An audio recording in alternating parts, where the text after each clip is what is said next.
Guys, আজকে আপনাদের মাঝে মাছ চচ্চড়ির রেসিপিটা শেয়ার করব। এখানে বেগুন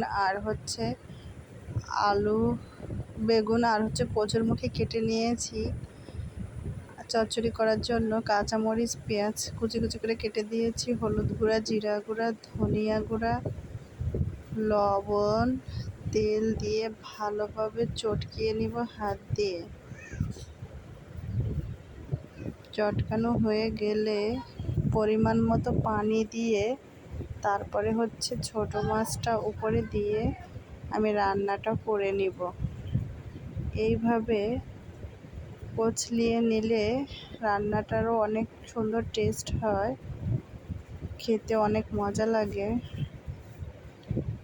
আপনারা এইভাবে বাসায় রান্না করবেন, ছোটো মাছ চচ্চড়িটা অনেক ভালো লাগবে। ভালো লাগলে আমার চ্যানেলে লাইক, কমেন্ট, শেয়ার করে পাশে থাকবেন, চ্যানেলটা সাবস্ক্রাইব করবেন।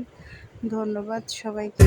কথা ছিল ছেড়ে যাবে না, থাকা তোর পাশে হলো না, ছিল যত ইচ্ছেরা। যদি আর কখনো কোথাও হঠাৎ দেখা হয়ে যায়, মনে প্রশ্ন জাগে বন্ধু তুমি